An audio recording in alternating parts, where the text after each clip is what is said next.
La exhumación.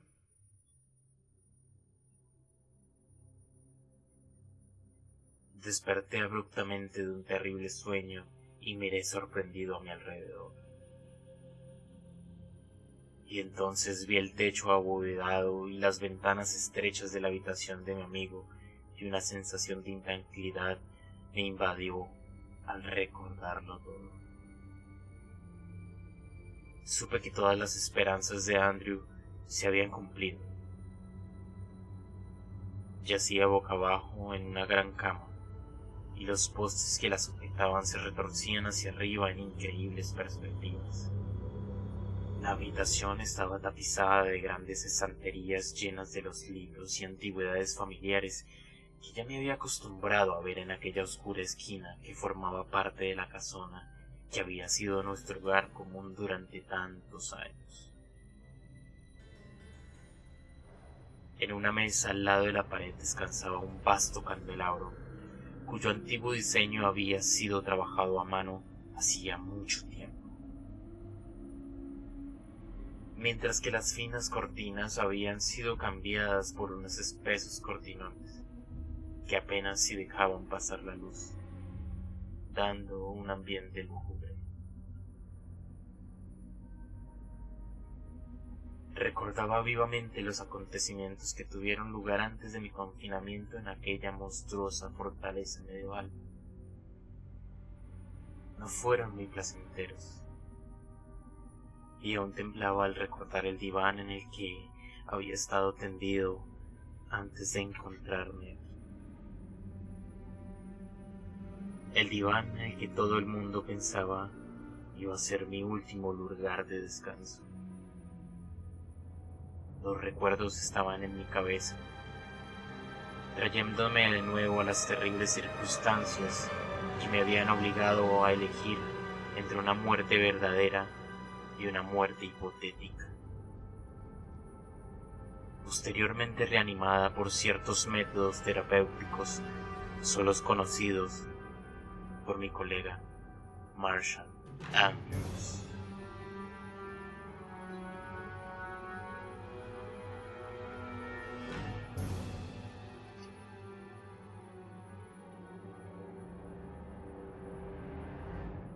Todo comenzó hace un año, a mi vuelta del Oriente, cuando descubrí horrorizado que había cogido la lepra durante mi estancia en el extranjero.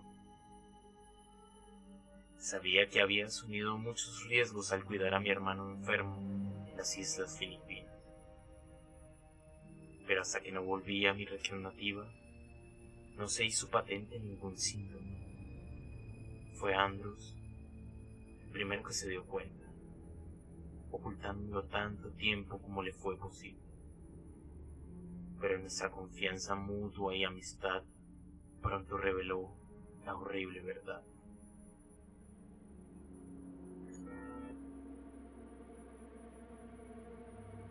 Me vi obligado a confinarme entre los riscos que dominaban Hampden, entre muros y paredes arcaicos, corredores abovedados, fuera de los cuales no me permitía salir. Fue una existencia terrible, con la sombra amarilla constantemente colgada sobre mí, pero mi amigo jamás me traicionó. Aunque se cuidaba de no contagiarse, trataba de que mi vida fuera lo más placentera y confortable posible. Su extendida, aunque algo sinistra forma de fama de cirujano hizo que no tuviese necesidad de consultar a ningún médico, el cual posiblemente me había condenado a un hospital.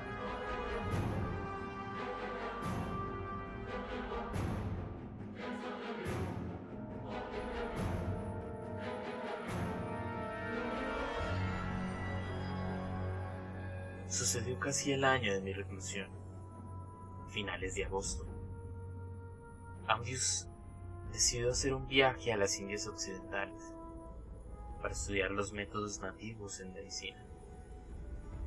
El venerable Symes, el factotum de la propiedad, quedó encargado de cuidarme. no se produjo ningún desarrollo negativo de la enfermedad, por lo que pude disfrutar de un periodo tolerable pero solitario. Durante la ausencia de mi compañero, leí muchos de los libros que había ido adquiriendo Andrews en el curso de sus 20 años de práctica de la cirugía, y descubrí por qué su reputación, aunque muy grande y distinguida, era un poco siniestra. Muchos de los volúmenes hacían referencia a ciertas prácticas bastante alejadas de los métodos de la medicina moderna. Artículos prohibidos sobre monstruosos experimentos cirujanos. Descripciones de los extraños efectos que se producían en ciertos trasplantes de glándulas tanto en animales como en hombres. Folletos sobre transferencia de cerebros y rejuvenecimiento. Y un montón de escritos fanáticos totalmente desautorizados por los físicos ortodoxos. También descubrí que Andrews era una autoridad en ciertos medicamentos oscuros. Algunos de los pocos libros que hojeé revelaban que había pasado mucho tiempo en el estudio de la química y en la búsqueda de nuevas drogas que pudieran ser de algún interés en cirugía. Recordando todo lo que decían estos viejos tratados, me doy cuenta ahora de las infernales sugerencias que contenían y lo que influyeron en sus posteriores experimentos.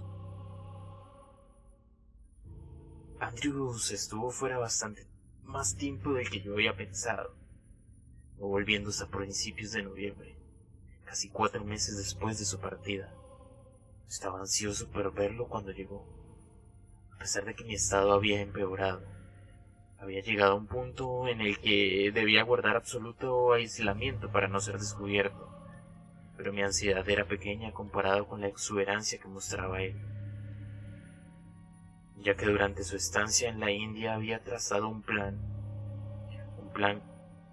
que pensaba llevar a cabo con la ayuda de cierta droga que había aprendido de un doctor nativo de Haití.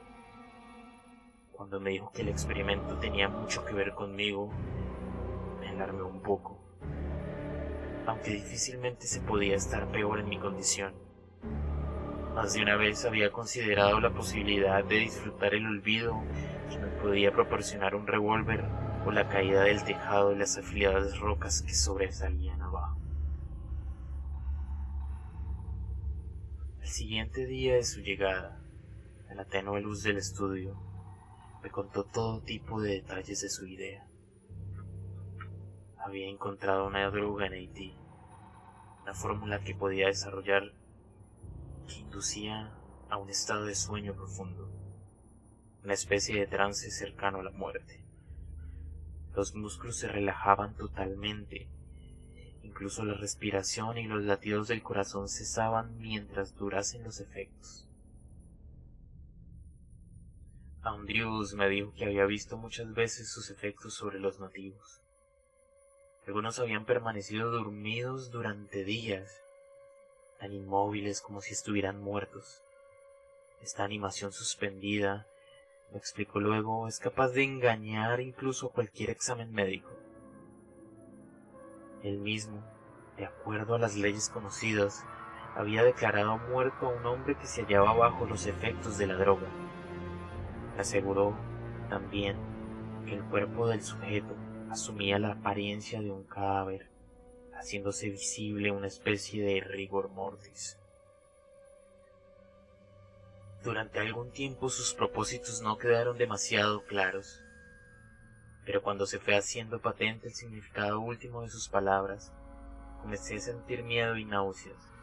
Sin embargo, por otro lado sentía una especie de alivio, pues el asunto podría significar al menos una especie de escape para mi situación, un escape de la muerte ordinaria y terrible producida por la lepra. En breves palabras, su plan consistía en administrarme una abundante dosis de droga y llamar a las autoridades locales, que inmediatamente me declararían muerto, haciendo que me enterrasen con prontitud. Estaba seguro de que ellos me examinarían sin mucho detalle, por lo que pasarían por alto los síntomas de mi enfermedad, que en realidad eran pocos. Solo habían pasado 15 meses desde que cogí la lepra, mientras que la corrupción de la carne tardaba al menos 7 años.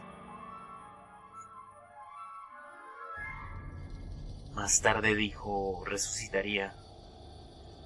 Después de mi enterramiento en el panteón familiar, cerca de mi centenaria morada y escasamente a un cuarto de milla de su propio panteón, se realizarían los siguientes pasos del plan.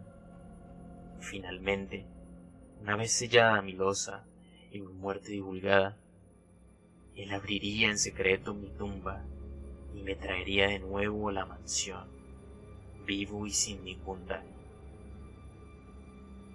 Era un plan macabro y atrevido, pero también la única esperanza de recuperar una cierta libertad. Así que acepté su proposición, aunque no sin ciertas reticencias. ¿Qué pasaría si la droga dejase de hacer efecto mientras me hallaba dentro de la tumba? ¿Qué pasaría si el médico descubría mi estado y decidía internarme? Estas eran algunas de las dudas que me asaltaban antes de realizar el experimento. Aunque la muerte podría ser una especie de liberación para mi estado, me daba incluso más miedo que el azote amarillo. Me aterrorizaba a pesar de estar bajo su guadaña constantemente durante todo aquel tiempo. Afortunadamente no me fue posible ver mi propio funeral, con sus horribles ritos. Todo salió como Andrews había planeado. Incluso el subsiguiente desenterramiento. Nada más al tomar la dosis inicial de la droga traída de Haití, caí en un estado de semiparálisis y enseguida fui presa de un sueño profundo y oscuro como la noche. Tomé la droga en mi habitación y Andrews me había comentado que pensaba aconsejar al médico que mi muerte se había producido por un paro cardíaco debido a la tensión nerviosa. Por supuesto, no pensaba en embalsamarme. Andrews se ocuparía personalmente de eso y de todo el proceso, incluyendo el transporte secreto de mi cuerpo desde la sepultura hasta la decrépita mansión. Tardó solo 3 días. Se me dio sepultura al atardecer del tercer día y Andrews rescató mi cuerpo aquella misma noche. Se ocupó de colocar de nuevo la hierba fresca tal y como la habían dejado los sepultureros. El viejo Symes, que había jurado guardar el secreto, ayudó a Andrews en su macabra tarea. Yací en mi vieja y familiar cama durante una semana más. Debido a algún efecto inesperado de la droga, mi cuerpo permaneció totalmente paralizado, de tal forma que tan solo podía mover la cabeza débilmente. Sin embargo, todos mis sentidos se hallaban alerta, y al cabo de una semana más, fui capaz de tomar alimentos en grandes cantidades. Andrews dijo que mi cuerpo iba recuperando poco a poco su antigua sensibilidad, pero que, debido a la lepra, tardaba más tiempo de lo normal. Estaba muy interesado en analizar mis síntomas diarios, y siempre me preguntaba si sentía algo en especial. Transcurrieron muchos días antes de que fuera capaz de controlar todos los miembros de mi cuerpo, y aún más hasta que la parálisis dejó mis órganos, de forma que pudiese sentir las reacciones ordinarias corporales. Yacía presionado dentro de un viejo cascarón que parecía estar perpetuamente bajo los efectos de la anestesia.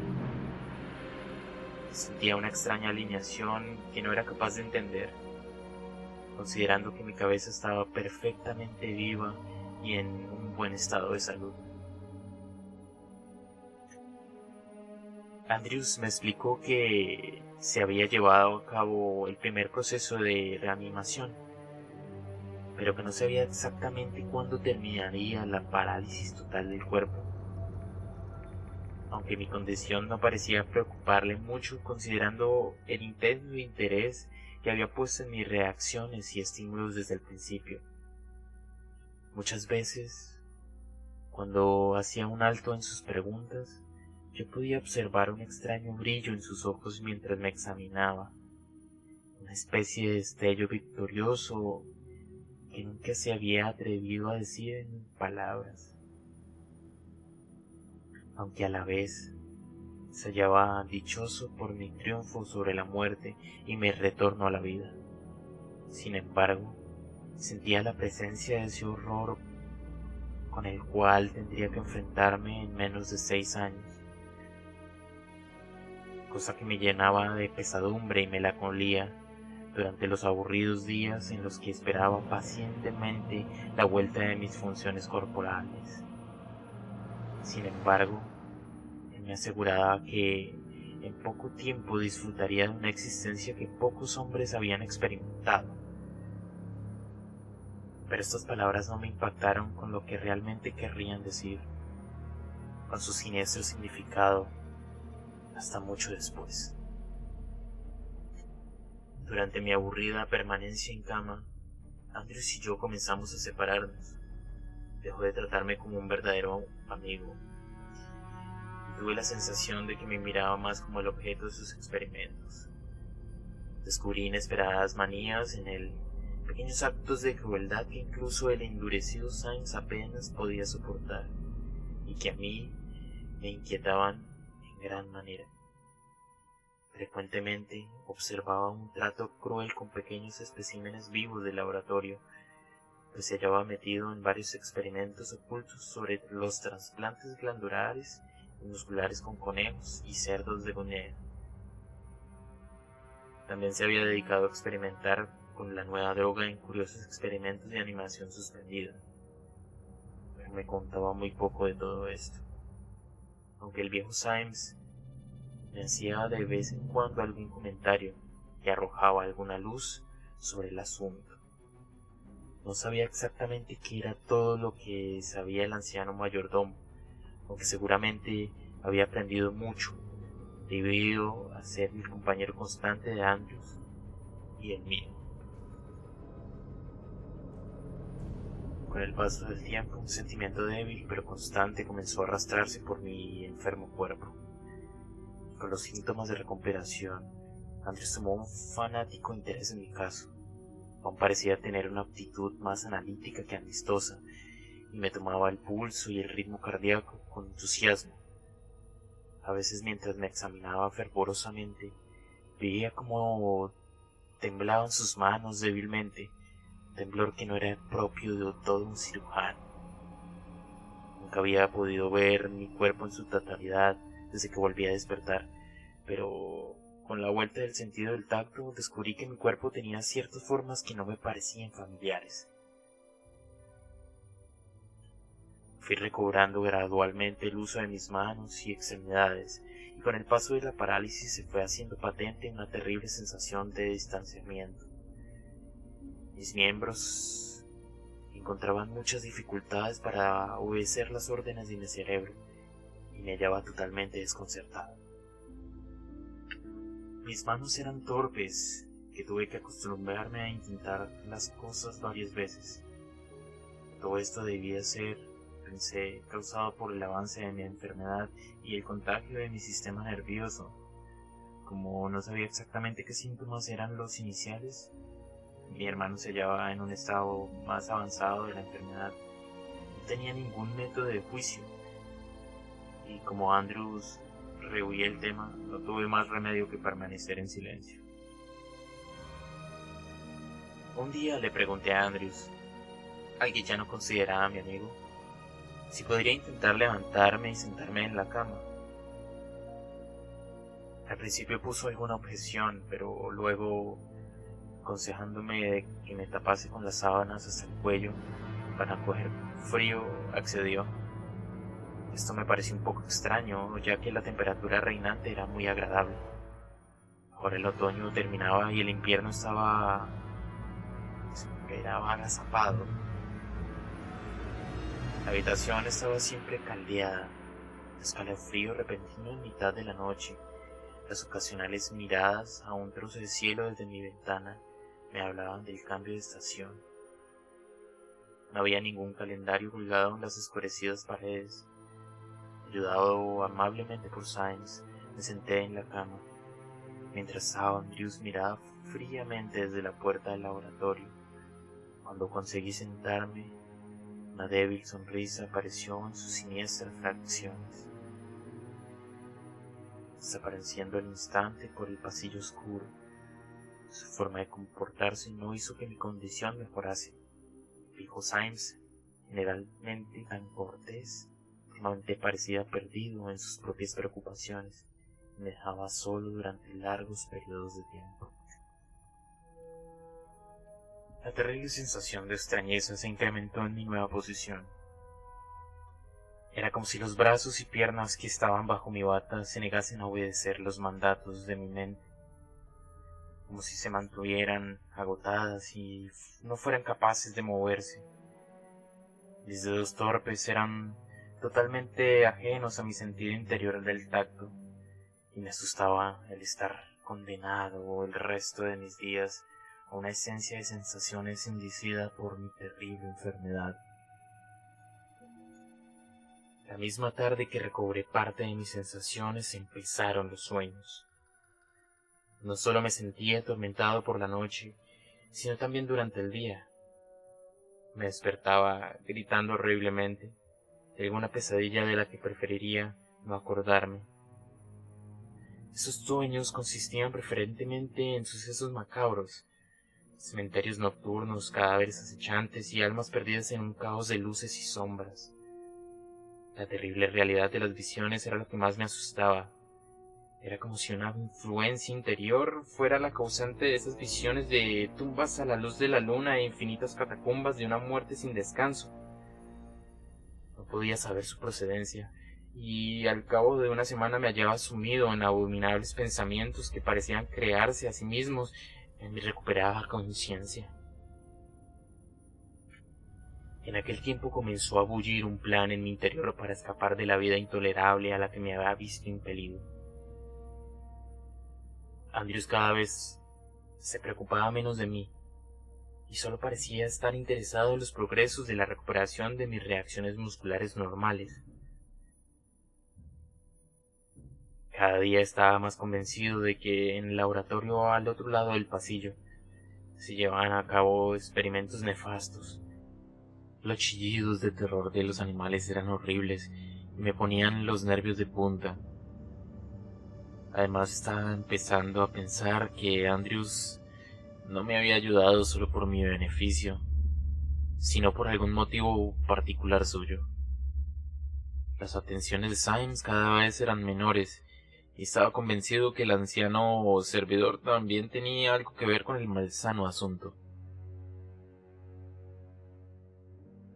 Andrews ya no me trataba como un amigo, sino como al objeto de sus experimentos, y no me gustó la forma en la que aparecía en el estrecho corredor con el escalpelo en las manos, mirando con una extraña actitud de alerta. Jamás había visto una transformación igual en ningún hombre. Sus facciones naturales se habían hecho más duras y angulosas, y sus ojos brillaban como si el aliento de Satán bulliera en su interior. Su mirada fría y calculadora me provocaba escalofríos, e hizo que reuniese las fuerzas suficientes para intentar escapar de su compañía lo antes posible. Durante esa época de locos sueños perdí la noción del tiempo y no pude darme cuenta de lo rápido que pasaban los días. Las cortinas estaban echadas casi todo el día y la habitación permanecía iluminada por un enorme candelabro. Era una pesadilla irreal, una existencia horrible.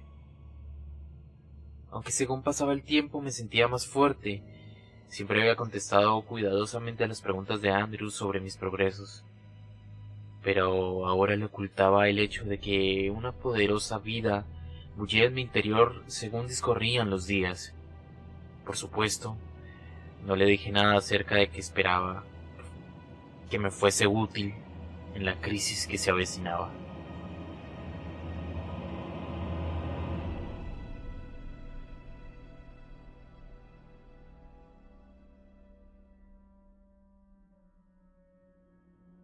Por fin un gélido atardecer, cuando la luz de las velas se habían extinguido y el pálido reflejo de la luna iluminaba mi cama a través de las oscuras cortinas, decidí levantarme y llevar a cabo mi plan.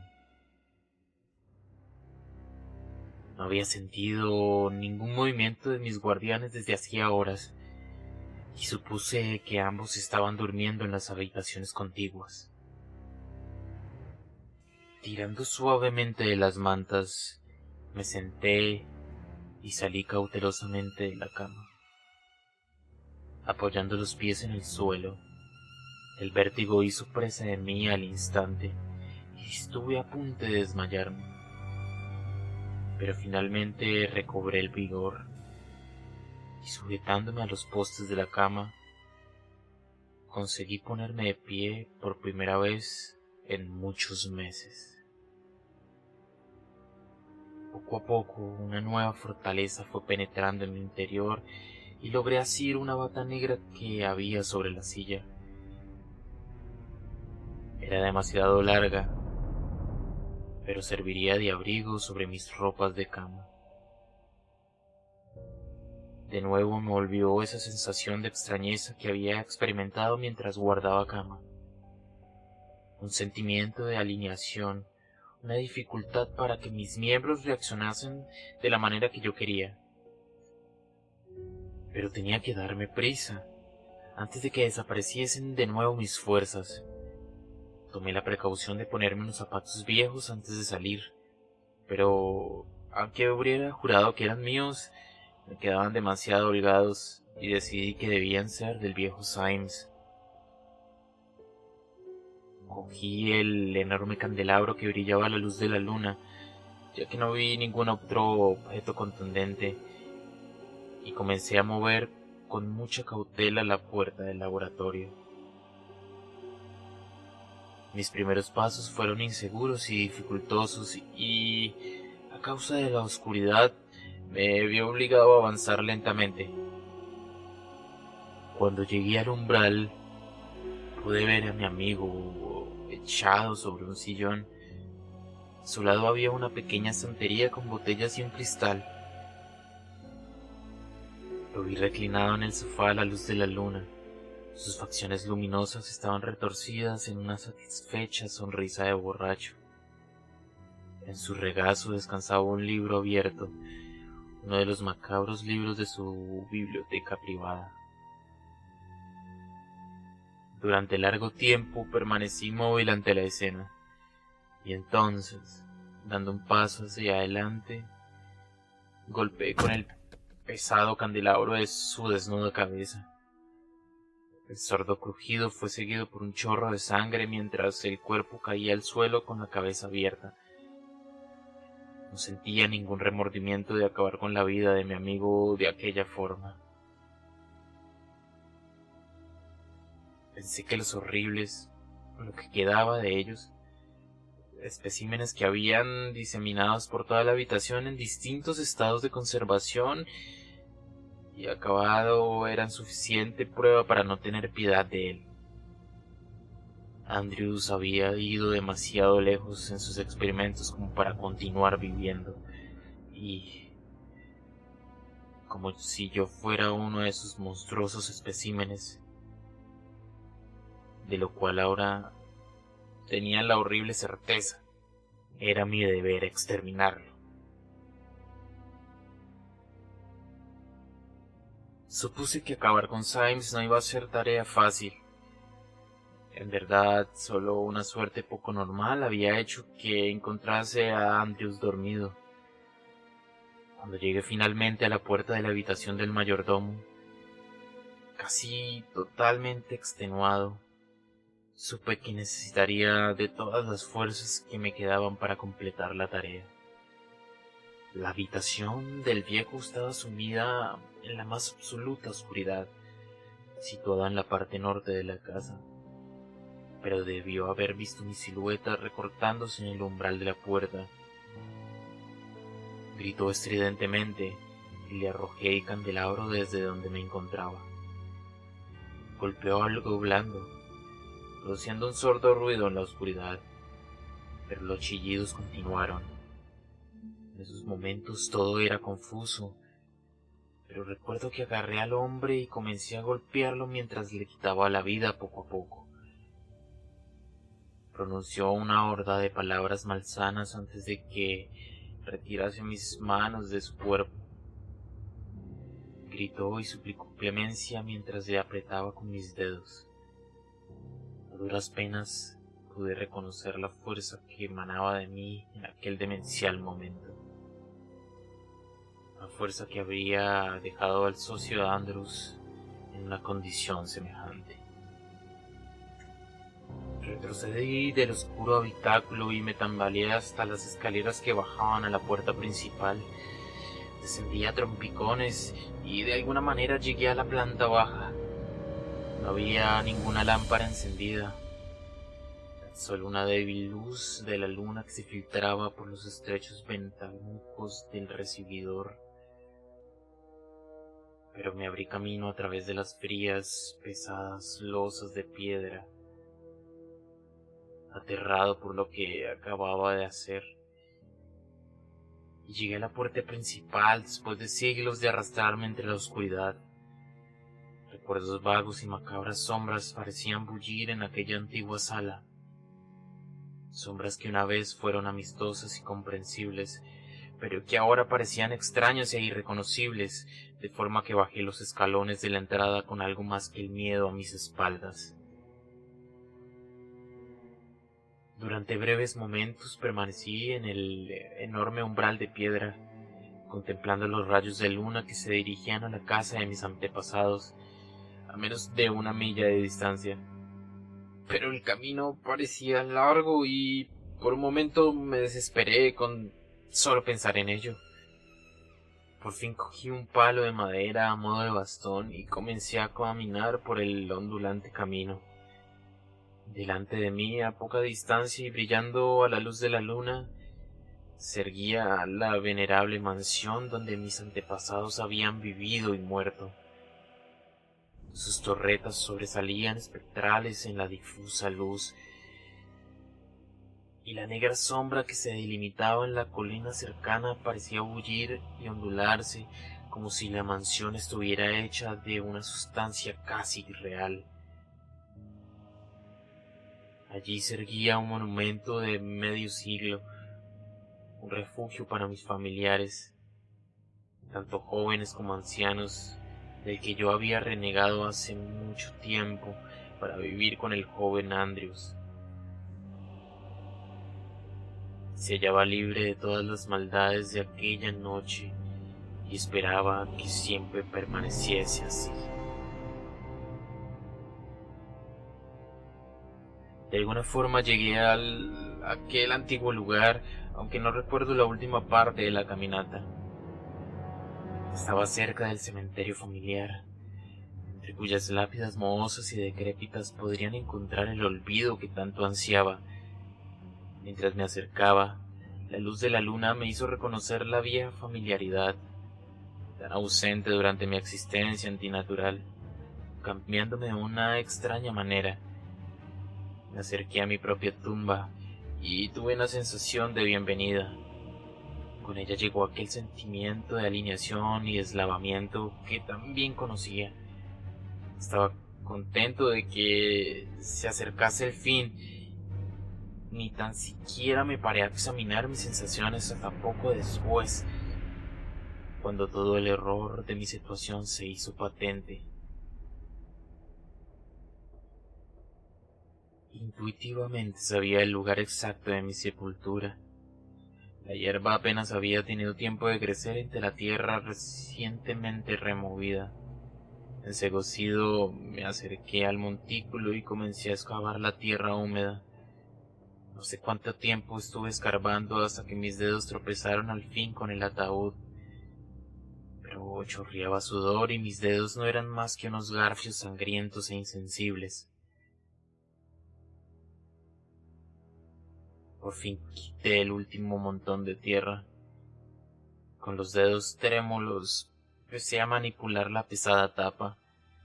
Se movió un poco, y cuando estaba dispuesto a abrir del todo la tapa, un olor nauseabundo asaltó mis narices. Permanecí rígido, aterrorizado. ¿Acaso algún idiota se había equivocado de tumba al enterrarme, haciendo que yo desenterrara otro cuerpo? Pues con toda seguridad no podía haber ningún error en que aquella era mi sepultura. Gradualmente se fue apoderando de mí una inseguridad espantosa mientras salía a gatas del agujero. Una mirada a ese nuevo rompecabezas sería suficiente. Aquella era, sin lugar a dudas, mi tumba. Pero qué estúpido había enterrado en aquella otra persona. De repente sentí la sacudida de una revelación que salía del interior de mi cerebro. El olor, dejando de un lado el que producía la putrefacción, me parecía familiar, horriblemente familiar. Pero aún no podía dar crédito a aquella horrible revelación. Musitando, maldiciendo, bajé de nuevo a aquella oscura cavidad y con la ayuda de un fósforo destapé completamente la tapa del ataúd. Entonces la cerilla se apagó, como si una mano fantasmagórica lo hubiese extinguido, y volví a salir a gatas de aquel inmundo pozo, gritando lleno de miedo y terror. Cuando recobré el conocimiento me hallaba delante de las puertas de mi antigua mansión, donde me había dirigido después del terrible escurrimiento nocturno del cementerio familiar. Pronto amanecería y abrí paso a la pálida, despavida luz que llega a mi estudio, del que había desertado hacía tantos años. Cuando saliese el sol, iría al antiguo pozo que se encuentra bajo el antiguo sauce del cementerio y arrojaría mi deforme ser al interior. Ningún otro hombre verá esta blasfemia que ha sobrevivido más de lo que debería. No sé lo que dirá la gente cuando vea mi tumba profanada, pero no me importa. Solo quiero buscar el olvido, escapar de todo lo que había contemplado entre las lápidas decrépitas y mohosas de aquel horrible lugar.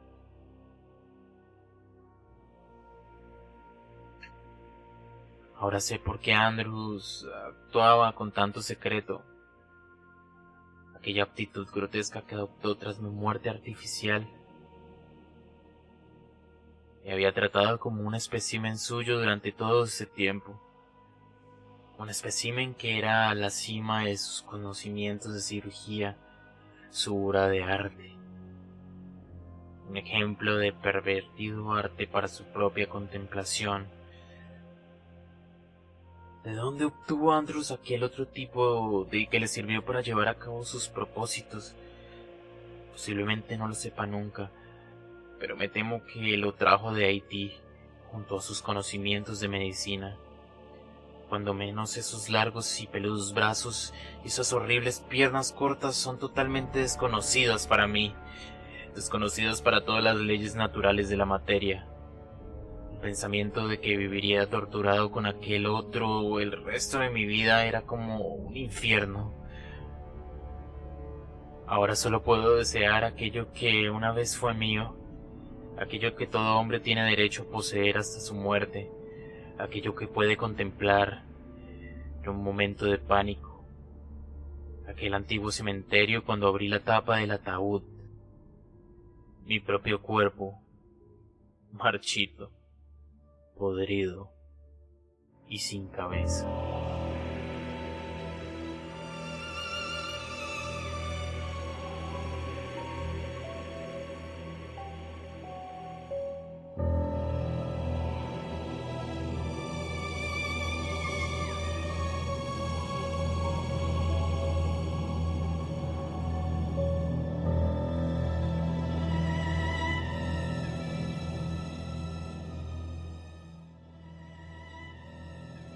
Si te gustó el relato, compártelo, dale like y suscríbete a este canal para seguir contando historias de horror cósmico. Soy Juan Valenzuela y esto fue todo por hoy.